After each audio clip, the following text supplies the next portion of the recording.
Buenos días. Esta clase se la voy a mandar grabada. En la primera parte de la clase vamos a ver raíces de funciones. Entonces, para funciones que van a estar definidas, ¿no?, en un conjunto adentro de los números reales, ¿no? Y va a ir a parar a R, ¿no? El objetivo, entonces, es hallar los valores R tal que f de R es 0. ¿No? Esto es lo que llamamos raíces o ceros de una función F. Bueno, o al menos alguna raíz. ¿Está bien? El objetivo va a ser hallar las raíces o, en algunos casos, nos vamos a conformar con hallar alguna raíz. Lo que vamos a ver es diferentes algoritmos iterativos para hallar la raíz, porque no siempre hay fórmulas cerradas, ¿no? O sea, vamos a asumir que no tenemos una fórmula cerrada para encontrar las raíces de F. De hecho, fórmula cerrada hay en muy pocos casos. Por ejemplo, el conocido, ¿no? Si f de x es un polinomio de grado 2, o sea, una función cuadrática, donde el coeficiente a tiene que ser distinto de 0, no es lineal, ¿no? Y sabemos que tenemos esta fórmula, muy conocida, para hallar las raíces. Bueno, pero para polinomios de mayor grado ya ni siquiera existe una fórmula cerrada. Y hasta para polinomios se usan algoritmos iterativos.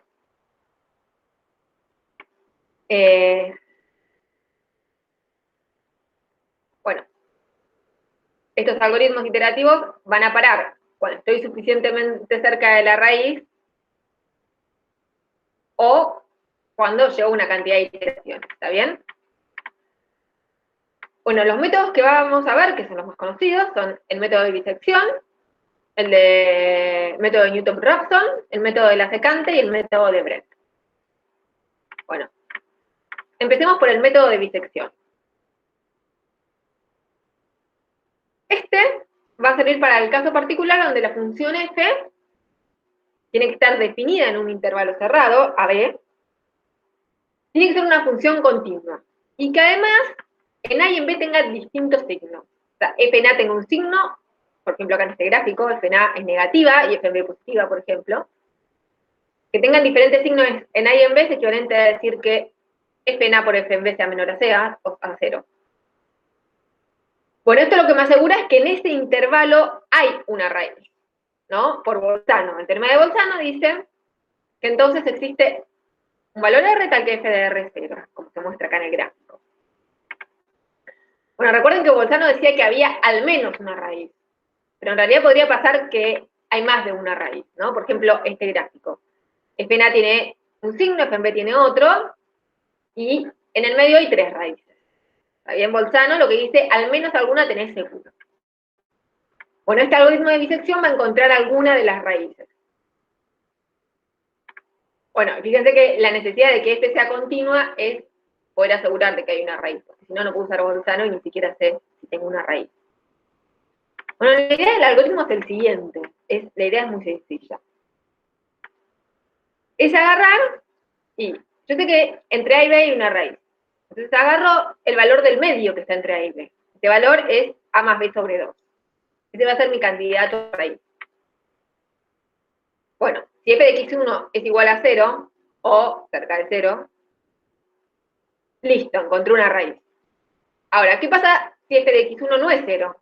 Ni está cerca de 0, donde cerca lo vamos a tener que definir. Pero supongamos que f de x1 no es 0, entonces quiero seguir buscando algo que sí me dé 0.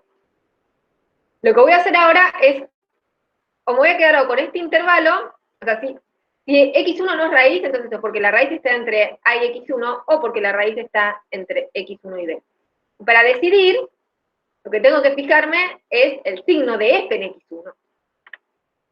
Si f de x1 es menor a 0, perdón, me olvidé de decir que vamos a mostrar la idea del algoritmo en el caso en que f en a es mayor que 0 y f en b es menor que 0. O sea, en a la función es positiva y en b negativa. Entonces, si en x1 es negativa, entre a y x1 voy a tener una raíz. Si en x1 es positiva, entonces entre x1 y b voy a tener una raíz. Entonces, hay que fijarse. Si f de x1 es menor que 0, hay una raíz entre a y x1, y si llamo b, entonces mi nuevo intervalo donde tengo la raíz, fíjense que va a ser la mitad del intervalo anterior, o sea, la longitud va a ser la mitad. y voy a llamar B a este X1. Y hago el mismo procedimiento. Ahora parto de este nuevo intervalo, que mide la mitad del anterior, y sé que ahí tengo una raíz. Porque en A y en B tienen distintos signos. Bueno, si f de x1 no es menor a 0 es porque f de x1 es mayor a 0 y entonces la raíz está en el x1b y llamo ahora a este valor x1 y parto de ese nuevo intervalo y otra vez voy a agarrar el del medio y todo lo mismo con ese nuevo intervalo. Entonces, escribamos el algoritmo en un caso general. Los inputs del algoritmo van a ser una función f continua y un intervalo AB, donde se tiene que chequear en realidad antes que f en A por f en B sea menor a 0. Un epsilon que me va a decir cuándo para mí estoy cerca de la raíz. O sea, mi algoritmo va a parar cuando encuentro un, bueno, R o X, tengo que poner la misma notación, no confundí. Un X con f de X menor a epsilon. ¿Está bien? Porque por ahí f de R no es 0, pero es 10 a la menos 20, no sé. Y uno ya se conforma con eso. Que el valor de la función esté suficientemente cerca. Bueno, hay una cantidad de iteraciones de input también, ¿no? Pero si no llegué a esta condición, igual en algún momento voy a tener que pasar. Bueno, el algoritmo empieza desde i igual 0 y llama a x al que está en el medio.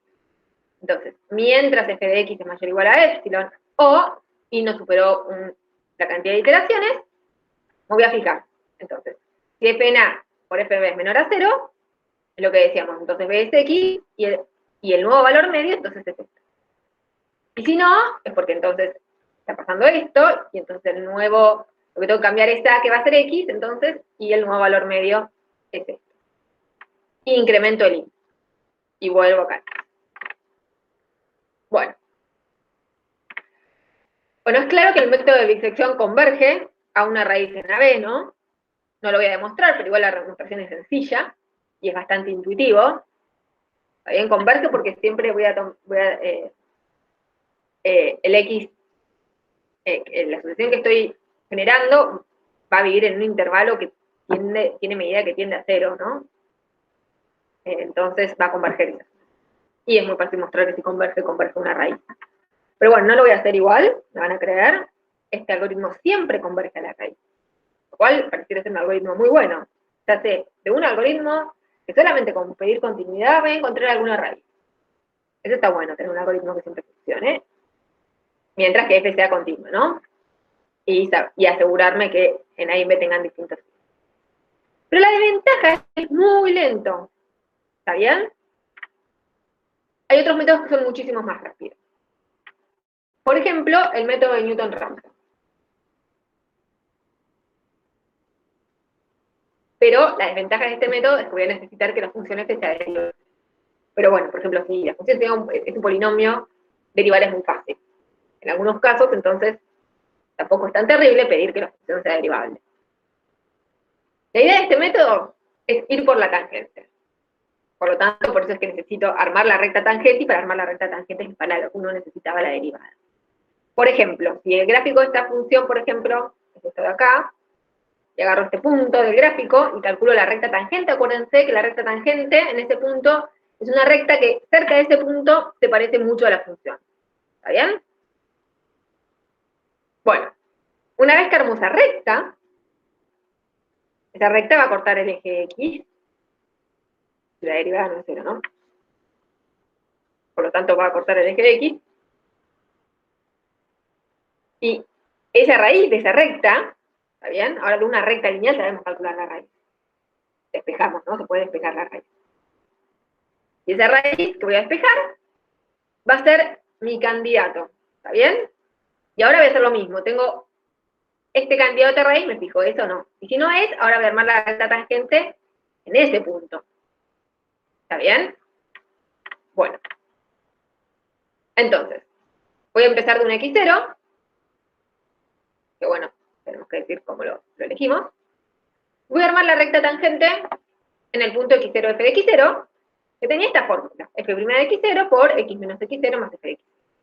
Entonces x1 es la raíz de esto. O sea, x1 es un número tal que f de x1 es 0. Entonces pongo x1 e igual a 0 y despejo x1. De despejar x1, se puede hacer porque es lineal, ¿no? Uno siempre puede despejar la raíz. Llegamos a que x1 es esto. Por lo tanto, fíjense que necesito que la derivada en x0 sea distinta de 0. Si la derivada en x0 es 0, en realidad es una recta horizontal y no corta el eje de x, no tiene sentido. Pero bueno, es algo que hay que chequear porque si no este algoritmo no sirve. Bueno. Y otra desventaja de esto es que, fíjense que x1 al estar definido así, podría estar en cualquier lugar de la recta numérica. O sea, si yo necesito, como dice acá, que la raíz caiga en un intervalo predefinido a b, este x1 podría no estar en ese rango. Bueno, cuando esto pase, lo que se suele hacer es una iteración de bisección y luego seguir con Newton-Raphson. Porque generalmente esto pasa cuando estoy lejos de la raíz. Entonces uno hace bisección para ver si se acerca más a la raíz y hace Newton-Raphson que va más rápido. ¿Está bien? Ese es un ejercicio que está en la práctica que lo van a tener que hacer. Entonces, en general defino xn más 1 a partir de xn de esa manera. Esta es la sucesión.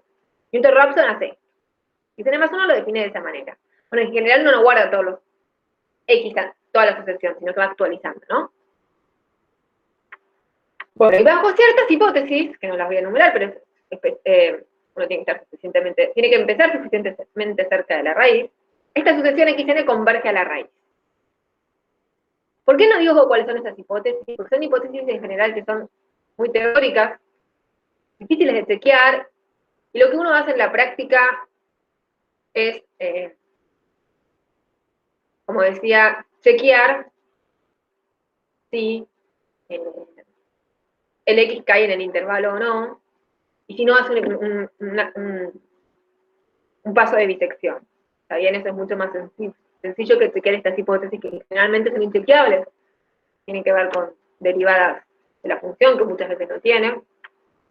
Uno generalmente se fija si se va acercando, o sea, si f evaluado en el xn es cada vez más cerca de 0 porque se está acercando a la raíz. Y si eso no va pasando, es porque uno tiene que empezar más cerca y hace unos pasos de bisección y ve si entonces ahora sí me estoy acercando más rápido a la raíz, digamos. Es más fácil chequear que el algoritmo esté funcionando bien en este caso, porque chequear que esté el algoritmo funcionando bien es ver que f de xn esté cada vez más cerca de 0. Es más fácil chequear eso que estar chequeando las hipótesis del teorema que me asegura la convergencia. ¿Está bien? Por eso no tiene mucho sentido. Bueno.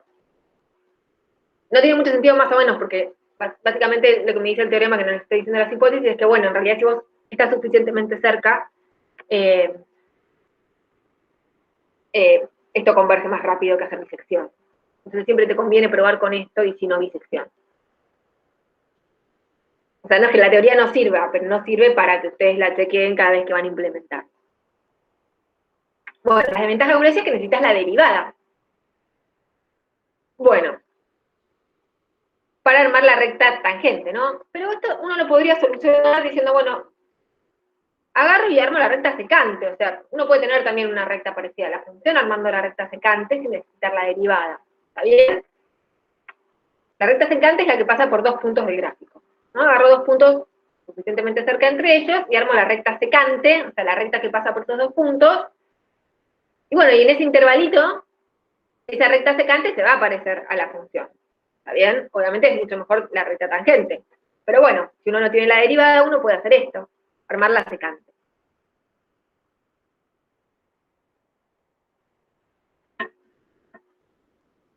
Bueno, entonces, ¿quién va a ser? O sea, en este algoritmo me voy a tener que guardar 2 valores anteriores, ¿está bien? Porque necesito 2 puntos para armar la secante. ¿Quién va a ser el siguiente? Una vez que tengo estos 2 puntos, me armo la recta secante, me voy a fijar la raíz de esta recta secante, y ahora voy a cambiar el x0 por el x1 y el x1 por el x2. ¿Está bien? Este va a ser mi nuevo punto, y yo voy a tomar entonces para el siguiente, para calcular el siguiente punto, voy a usar los 2 anteriores, que van a ser x2 y x1. Entonces, como decía, observación, siempre tengo que guardar los 2 anteriores. Entonces, en general, si tengo xn menos 1 y xn, ¿quién es xn más 1? Bueno, acá puse la fórmula de la recta secante, sequen que esta recta efectivamente pasa por xn-1 y xn, o sea, por xn-1, f de xn-1, y cuando es xn me da f de xn. ¿Está bien? Entonces es la recta que pasa por esos dos.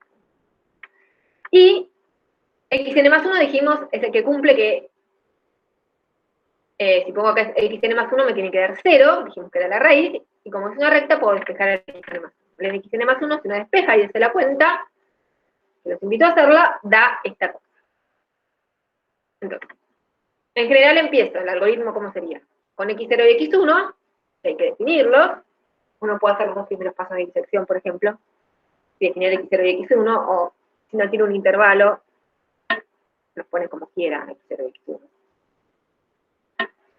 Entonces, calculo x2, es que, lo que pasa es que si uno no tiene un intervalo chiquito donde tiene la raíz, estas cosas no van a converger, ¿no? Uno en general también necesita un intervalo donde tiene la raíz por eso también, ¿no? Porque si uno empieza de cualquier lado, no va a converger a una raíz. Uno tiene que empezar suficientemente cerca. Pero bueno, si no, lo que se hace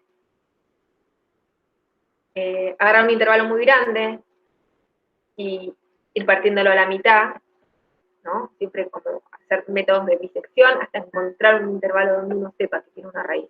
O sea, hasta que f en un punto, por ejemplo, en el otro extremo de 0, menor a 0, perdón.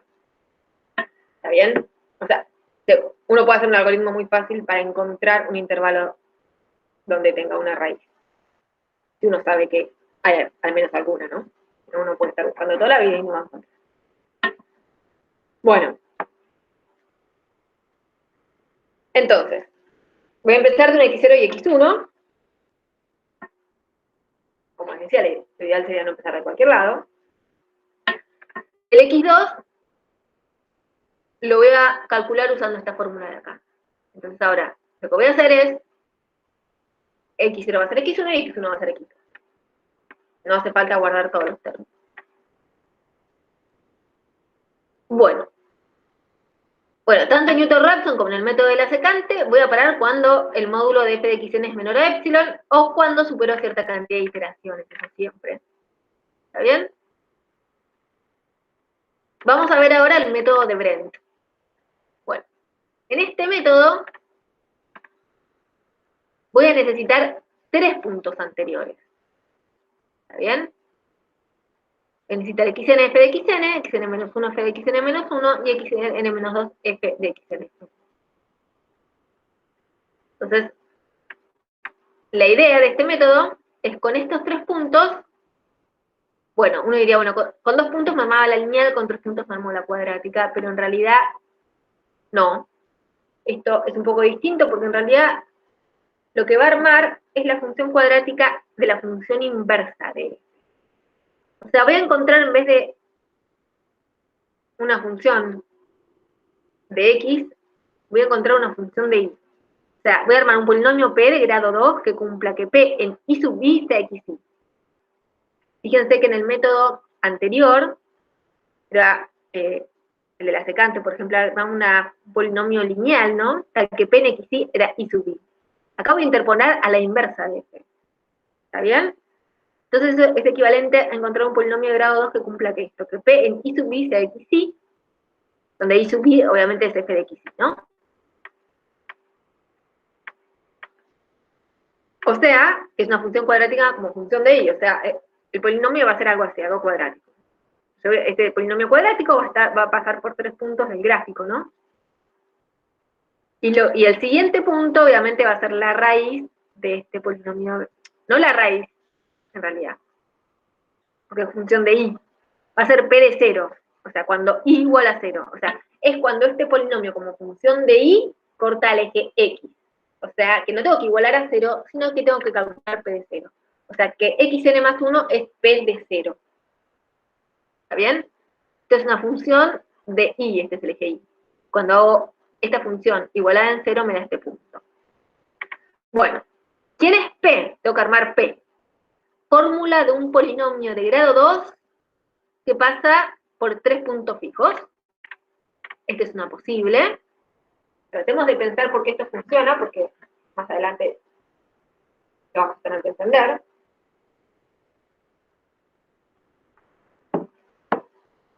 Fíjense, yo quiero, por ejemplo, miremos este término. Yo quiero que el polinomio en IN, que el polinomio en IN me dé XN. ¿Está bien? Fíjense que este en IN-1 y en IN-2 vale 0. ¿Bien? Pero en IN vale XN.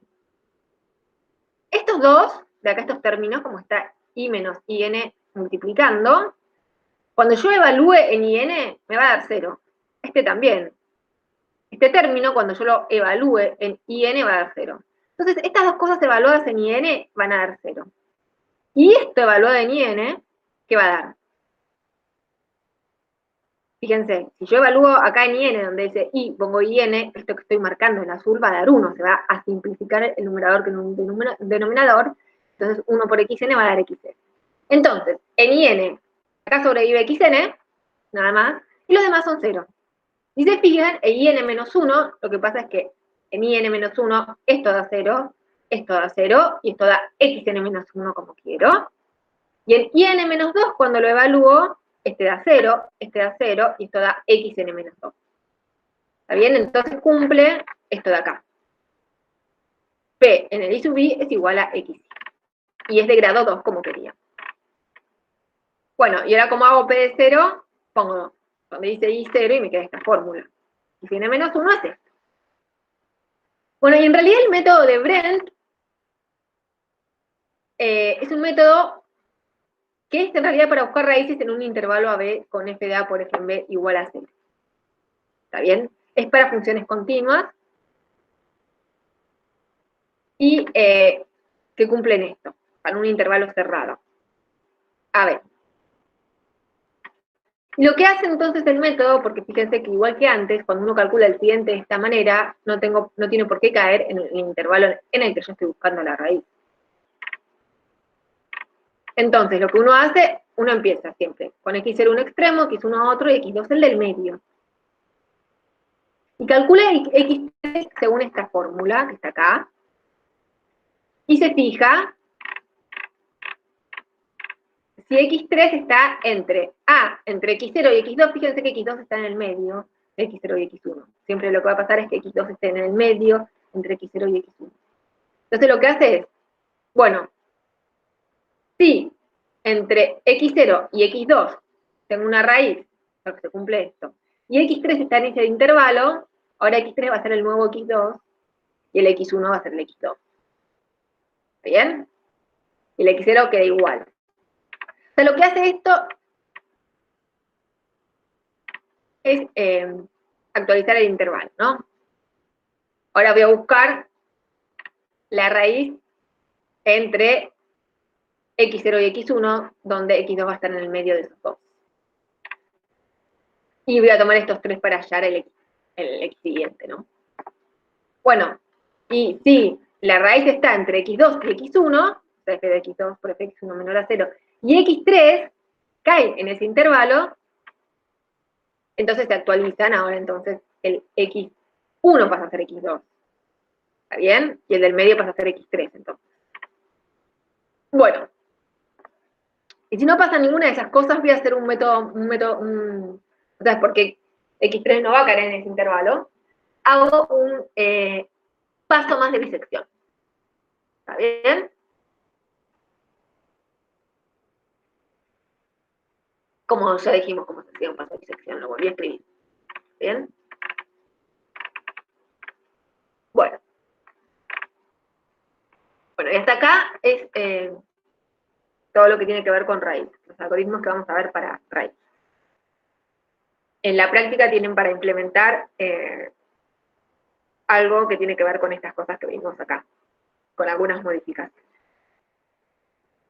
Bueno, y con esto terminamos la primera parte de la clase y voy a dejar de grabar un ratito.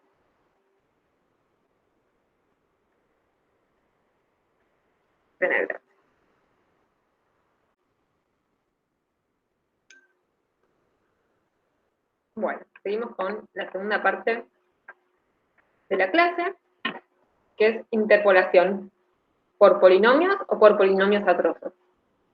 Entonces lo que queremos hacer es lo siguiente. Quizás para algunas funciones uno no tiene una fórmula cerrada, pero sé que su gráfico pasa por ciertos puntos. Sabémoslo, P1, P2, Pn. Entonces la idea es buscar un polinomio que pase por estos puntos, que lo voy a llamar P, y que la idea es que este polinomio aproxime a la función f. O sea, que esté cerca de f en alguna definición de cerca. Esto vamos a ver que va a pasar en un mes, ponele, va a pasar que cuando queramos resolver ecuaciones diferenciales con métodos numéricos, vamos a tener la solución en algunos puntos. ¿Está bien? Y, bueno, en el resto de los puntos lo que vamos a hacer es eso, interpolar. Bueno, ¿cómo? Vamos a ver algunos métodos. Bueno, mínimamente, el polinomio que interpola la función y la función en esos puntos van a coincidir. Bueno, y a veces es mejor aproximar por una función g que no va a ser un polinomio, pero que va a ser un polinomio a trozos. ¿Está bien? Ya vamos a ver qué sería un polinomio a trozos. Bueno, ¿cómo sería el caso más simple? Supongamos que tengo dos puntos. Un punto x1 y 1 y un punto x2 y 2. Donde x1 es distinto de x2. Y lo más simple en este caso sería aproximar a mi función, que pasa por esos dos puntos, por una recta, por una función lineal. Entonces, recordemos, esta era una posible forma de expresar a la función lineal que pasa por esos dos puntos. Bueno, acá están los dos puntos, ¿no? X1 y 1, X2 y 2, y esa es la función lineal que tracé ahí, que pasa por esos dos puntos, y esta es la forma. ¿Qué pasa si tengo tres puntos? Ya podrían, no, salvo que estén los tres alineados, no va a haber una recta que pase por esos puntos, pero sí hay un único polinomio de grado 2, o sea, una función cuadrática, que pasa por esos puntos. Bueno, ojo que si los tres puntos están alineados, el polinomio va a ser de grado 1 en realidad, ¿no? Por eso acá dice grado menor o igual que 2. Bueno, y en general, si uno tiene n más 1 puntos, yo puedo asegurar que hay un único polinomio de grado menor o igual a n, es lo que dice este teorema. Yo tengo x0, x1, x2, xn, números reales distintos, después tengo i0, i1, i2 y n, estos podrían ser iguales, no necesariamente distintos. Luego, existe un único polinomio p sub n, de grado a lo sumo m, o sea, grado menor o igual a n, tal que p sub n en xi es igual a i sub i. O sea que este polinomio pasa por el punto xi, i sub i. ¿Está bien? Este teorema no lo voy a demostrar ahora. En realidad voy a demostrar una parte. Dado los puntos xi y sub i, voy a dar una fórmula para un polinomio de grado menor o igual a n que cumple esto. No voy a demostrar la unicidad, igual es una cuenta fácil. O sea que si existe hay uno, o sea, existe y además es uno solo el que existe. Bueno, como dije, vamos a dar una fórmula para p sub n. O sea, la demostración de que existe es constructiva, lo que se dice. Le voy a dar una fórmula de un polinomio que cumple esa condición. Voy a dar la fórmula de Lagrange del polinomio interpolador. O sea, una forma, ¿se acuerdan que por ejemplo con funciones cuadráticas no tenía la forma normal, que era ax cuadrado más bx más c, la forma canónica, que era a por x menos el x del vértice al cuadrado más el y del vértice, y la fórmula factorizada con las raíces. X menos una raíz por x menos la otra raíz por un número. ¿Está bien? Tenía tres formas distintas de expresar un polinomio de grado 2. Bueno, lo mismo pasa con polinomios de más grados, ¿no? Está la forma factorizada, por ejemplo, la forma normal y un montón de otras formas que uno puede definir. Donde son diferentes fórmulas de expresar la misma función, ¿no?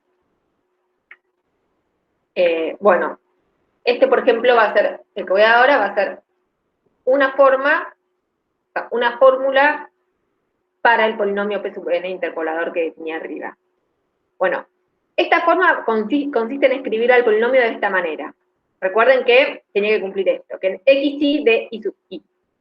Entonces lo que voy a hacer es, lo voy a escribir de esta manera. Lo voy a escribir como I0 por un polinomio L0 más I1 por un polinomio L1 más I2 por un polinomio L2 hasta IN por un polinomio L sub n.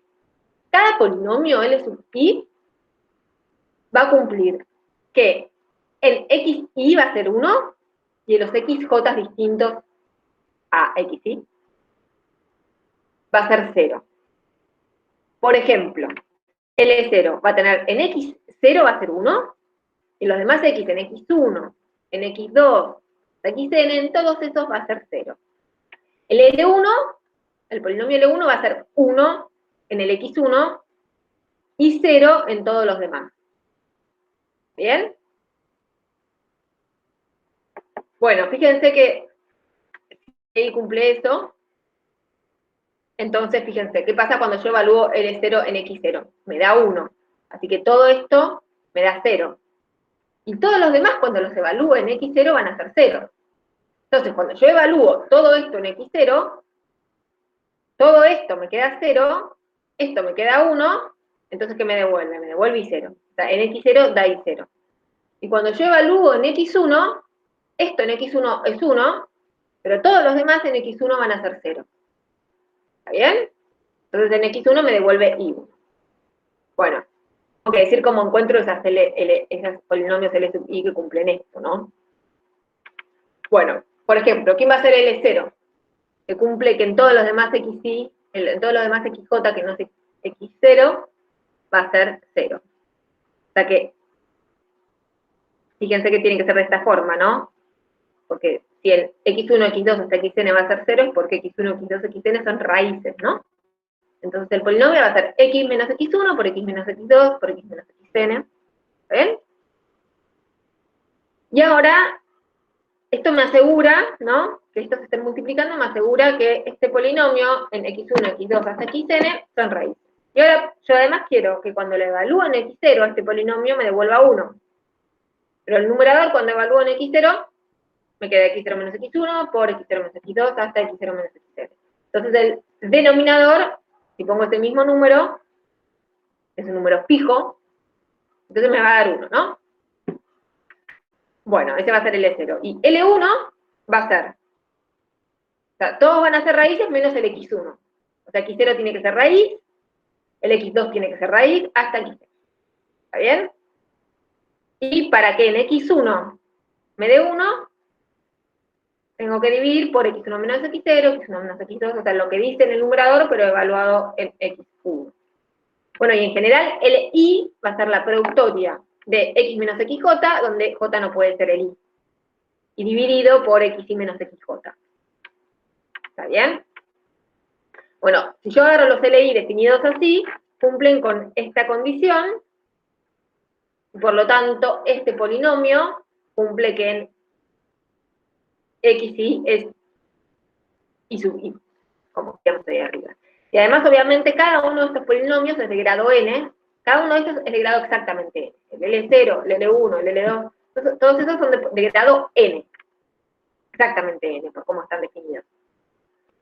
Pero cuando yo lo sumo, los coeficientes de grado n, que acompañan al x a la n, podrían cancelarse y que me quede en realidad un polinomio de grado menor o igual a n. ¿Está bien? Pero cumple con la condición. Cumple que p sub n en xi es i sub i y el grado es menor o igual a n. ¿Está bien? Más que n no va, por cómo está definido. Entonces esto cumple todo lo que decía el teorema. Hagamos un ejemplo de hallar un polinomio p del menor grado posible que cumpla estas 4 condiciones. Cuando tengo 4 condiciones, el menor grado posible es 3, ¿no? Podría ser menor, ¿no? Pero más grande que 3, o sea, más grande que 3 se puede seguro. Pero, o sea, el interpolador va a ser el de menor grado posible. Bueno, y lo construimos igual que antes. Primero ponemos acá fíjense, primero, P en 5 tiene que ser 1, o sea, ponemos el 1 acá, y esto se hace 0 en menos 7, en menos 6 y en 0. ¿Está bien? Y abajo pongo lo mismo que puse acá arriba, pero evaluado en 5. Eso me asegura que en 5 me dé el 1 de acá. Ahora, más, voy a agarrar esto. El I sub 2 es menos 23. Y este se tiene que hacer 0 en 5, en menos 6 y en 0, ¿no?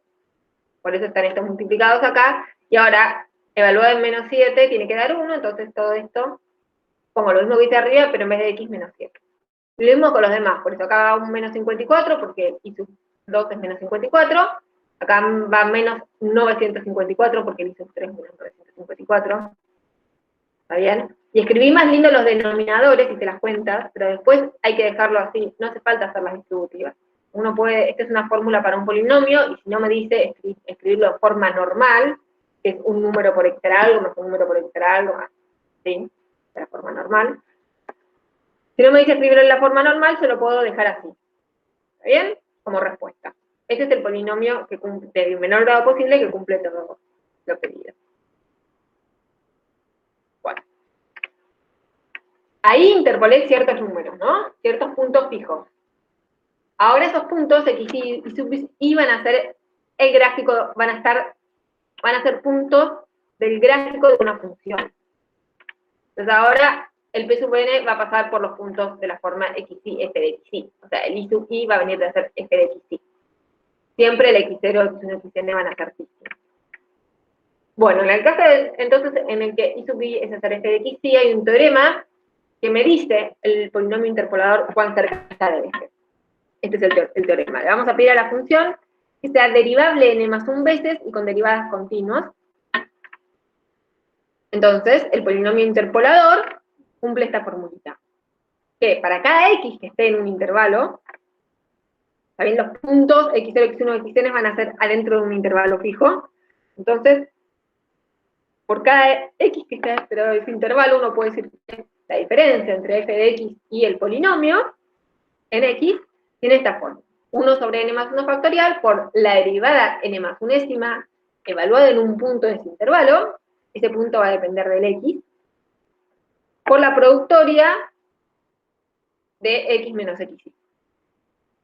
¿Está bien? Entonces este teorema nos dice cuán cerca está p de la función f. En los x donde, o sea, en los otros x que no son los que interpolan, ¿no? Porque ya sabemos que si x igual a xy, como es el interpolador, f de xy es igual a p sub xy. Pero los demás x les estoy errando, digamos, por algo de esta pinta. Ojo que acá esto no es una fórmula exacta, ¿no? Porque este phi sub x es alguno en ese intervalo. Pero el teorema no dice quién es el phi sub x. Bueno. En general, algo que da mejor que interpolar por el polinomio es interpolar por polinomios atrofos. Es algo que se usa mucho. Por ejemplo, acá cuando interpolo por funciones atrofos, voy a ordenar los puntos x1, xn, ¿no? x0 va a ser más chico que x1, más chico que x2. Y siempre va a ser en un intervalo cerrado. AB. ¿Bien? Entonces, yo tengo un intervalo cerrado AB y tengo puntos x0, xn ordenados, ¿no? A va a ser el x0 y B va a ser el xn, en este caso en el gráfico el n4. Entonces, supongamos que tengo acá, un punto x1 f de x1, un punto x2 f de x2, un punto x3 f de x3. Entonces voy a aproximar a mi función por algo que entre x0 y x1 sea algo lineal, entre x1 y x2 sea también una recta, entre x2 y x3 sea una recta, y entre x3 y x4 sea una recta. O sea, va a ser la recta que une esos dos puntos, ¿no? ¿Está bien? Cuando el gráfico de f es así como está ahí, lo que dibujé ahí sería sería un interpolador que cumple que en cada uno de los intervalos es de grado 1. ¿Y qué pasa por todos esos puntos, no? Bueno, también se puede hacer un polinomio de grado 2 en cada intervalo y pedirle, como voy a tener más grados de libertad, porque te voy a pedir que sea de grado 2, le puedo pedir que sea derivable en AB. O sea que además las derivadas coincidan en los puntos de acá adentro. ¿Está bien? Bueno, lo que más se usa son los splines cúbicos, que vamos a ver cómo se construyen. Son polinomios de grado 3 en cada intervalo, y que son 2 veces derivables y con derivadas continuas. ¿Está bien? Entonces, vamos a ver cómo uno hace una fórmula para los splines cúbicos, no es muy trivial. Tenemos que encontrar, bueno, tenemos una función en AB, estamos buscando una función también definida en AB, tal que su primer derivada y su segunda derivada sean continuos en AB, y que además coincidan que en cada punto XJ, S en XJ sea igual a F en XJ. ¿Está bien? Y que además, esa función restringida a cada intervalito, x y x y más 1, sea un polinomio de grado 3. Entonces, veamos cuántos grados de libertad tengo. Supongamos que n es igual a 3, ¿no? O sea que tengo intervalos x0, x1, x1, x2 y x2, x3. Estos intervalos, mi función tiene que ser un polinomio de grado 3. Por cada uno de esos intervalos, entonces, los polinomios de grado 3 cuando tengo un polinomio de grado 3, tengo 3 coeficientes a determinar, ¿no? El independiente que acompaña a x, el que acompaña a x al cuadrado y el que acompaña a x al cubo. En cada uno de esos intervalos tengo un polinomio de grado 3, o sea, en cada uno de esos intervalos tengo 4 coeficientes a determinar. Por 3 intervalos, entonces en realidad tengo 12 coeficientes a determinar. ¿Está bien? Bueno, y esos son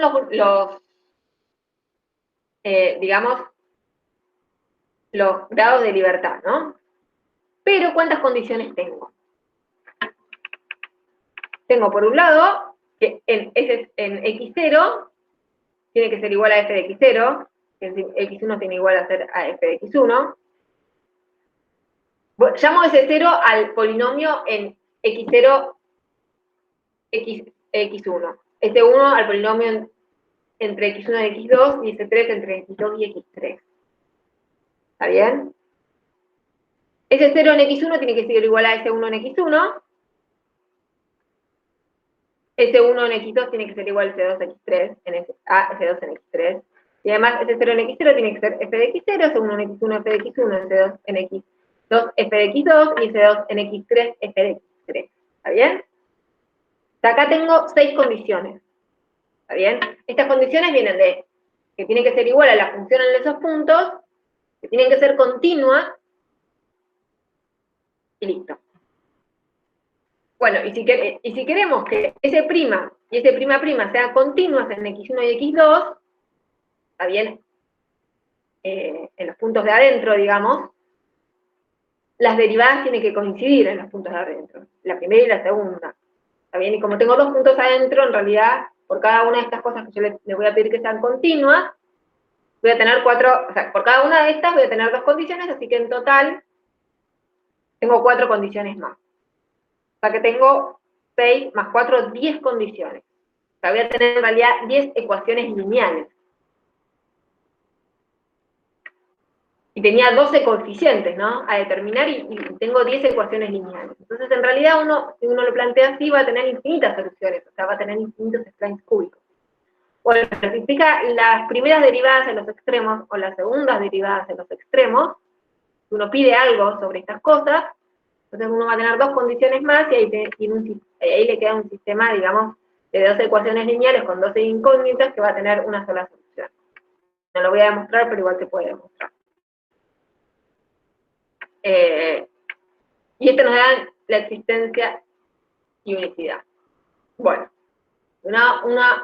cuando tiene existencia y unicidad, queremos también encontrarlo, ¿no? Porque queremos tener una fórmula para el spline, si no, solamente con el tema de que existe no me sirve de nada porque quiero ver quién es. Quiero usar después al spline. Bueno, vamos a ver cómo se construye el spline cúbico. Vamos a tratar de dar una fórmula. Bueno, vamos a partir siempre de una función continua en AB, de puntos ordenados, que en x0 vale A y en xn vale B. Voy a construir una función definida en AB, tal que S en xj es f de xj, restringido a cada intervalo es un polinomio de grado 3. Y para que haya unicidad le voy a pedir que la segunda derivada de los extremos sea 0. Y voy a llamar, igual que antes, SJ a S restringida al intervalo xj, xj más. Bueno, para la construcción vamos a partir que la segunda derivada de CJ es un polinomio de grado 1, ¿no? ¿Está bien? Y voy a llamar I sub J a los números que vienen de evaluar a la segunda derivada en XJ. Que después vamos a ver cómo se calcula esto. Pero vamos a asumir que esto lo tenemos. Que no lo tenemos, ¿no? Pero al final voy a decir cómo se calculan estos I sub J. Pero si es J prima prima, la segunda derivada es un polinomio de grado 1, y yo sé cuánto vale en cada XJ, bueno, como tiene que ser continua, SJ en XJ más 1 tiene que ser IJ más 1, ¿no? Porque la segunda derivada es continua y además un polinomio de grado 1, entonces puedo saber cuánto vale SJ prima prima en los extremos del intervalo, y como es una función lineal, y yo sé cuánto vale en 2 puntos, la puedo construir. ¿Está bien? Esta es la fórmula de la función lineal que pasa por estos 2 puntos, que en XJ es I sub J, y en XJ más 1 es IJ más 1. Donde voy a llamar a HJ a XJ más 1 menos XJ, ¿no? Si hacen la cuenta, esto cumple, este polinomio de grado 1 cumple todo acá. Bueno, entonces tengo una fórmula para la segunda derivada, asumiendo que yo sé quiénes son los I sub J, ¿no? Bueno, entonces lo que uno hace es integra 2 veces para hallar el polinomio de grado 3 en ese intervalo. Si uno integra 2 veces, le queda esto, donde estos dos coeficientes, C sub J y D sub J, son las constantes de integración. ¿Está bien? Pero que las puede determinar. ¿No? Porque si uno hace que es un J en XJ tiene que ser F de XJ, evalúa esto en XJ, igual a F de XJ y despeja, por ejemplo, el D sub J. Bueno, y también sabemos que ese J en XJ más 1 tiene que ser F en XJ más 1, y ahí despeja el C sub J. ¿Está bien? Entonces el D sub J y el C sub J van a depender del valor de F, y obviamente del I que todavía no dije quién es. ¿Está bien? Entonces así, si uno supiera quién es I, despeja así el C sub J y el D sub J, y tiene una forma para el polinomio de grado 3 en cada intervalo. ¿Está bien? Bueno. Lo complicado de esto es cómo determinar los I sub J. O sea, I sub J era la derivada segunda en XJ, de cada SJ, ¿no? Bueno, lo que falta usar para esto es usar que la derivada primera y la derivada segunda son continuas en XJ.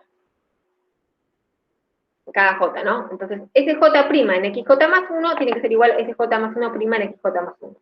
Para SJ y para SJ más 1 tenemos una fórmula. Entonces, derivamos la derivada primera de SJ y evaluamos en XJ más 1, agarramos SJ más 1 y la derivamos y la evaluamos en XJ más 1, no voy a hacer la cuenta, pero es derivar y evaluar, y quedan estos choclos de acá. ¿Está bien? O sea, tengo una formulita para SJ y también para SJ más 1. Derivo, evalúo en XJ más 1 las dos cosas, y como dije recién, estas dos cosas tienen que ser iguales, porque la derivada primera es continua, en los puntos de adentro, entonces tiene que coincidir. Entonces, esto menos esto tiene que ser 0. Es lo mismo que decir que SJ más 1 tiene que ser igual a SJ en XJ.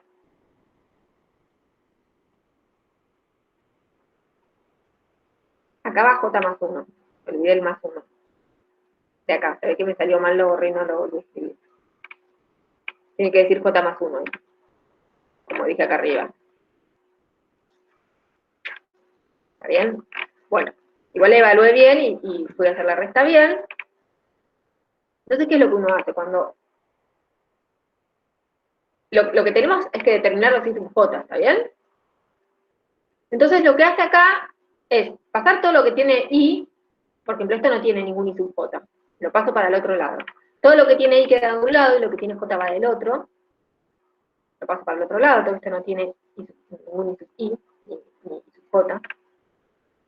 Y saco factor común, I sub J más 1, I sub J...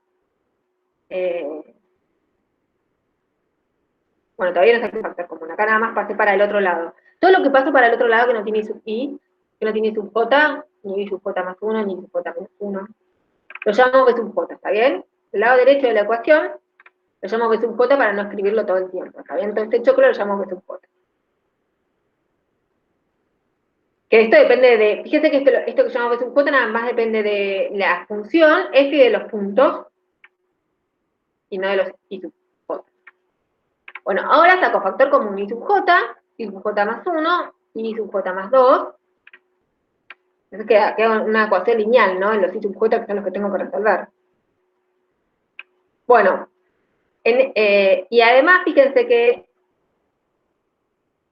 es S sub 0, en x0 es 0, entonces el i sub 0 tiene que ser 0. Y el i sub n tiene que ser 0 también. Entonces, fíjense que queda este sistema de ecuaciones lineales, queda igual que este sistema matricial. Si se fijan, llamé U sub j este del medio, entonces queda, fíjense, cuando j es 1, queda H1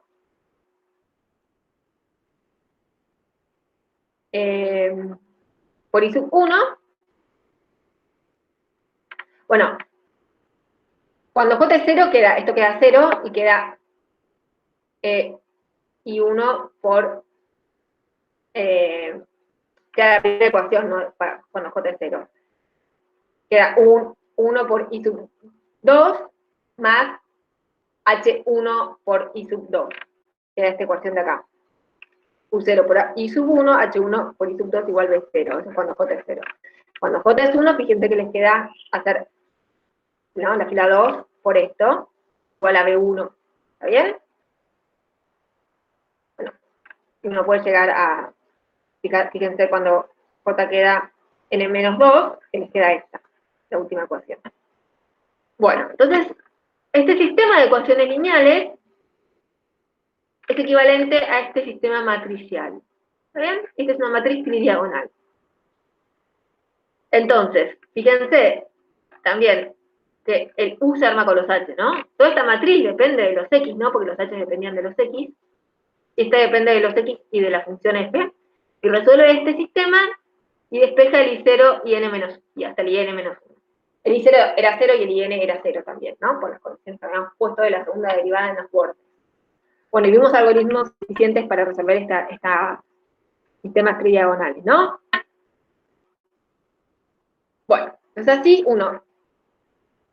lo primero entonces que uno en realidad hace es resolver este sistema. Cuando uno resuelve este sistema, uno va y arma los C sub J, D sub J, así son los algoritmos, ¿no? Primero resuelven ese sistema, uno arma entonces los C sub J y D sub J, ¿no? Uno ya tiene los I, arma los C sub J y los D sub J, y con esto me armo esta fórmula, E sub J.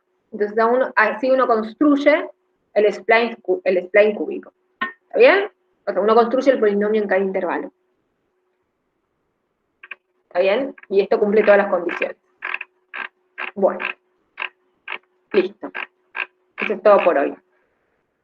Vamos a ver que estos splines los vamos a usar más adelante para la solución numérica de ecuaciones diferenciales.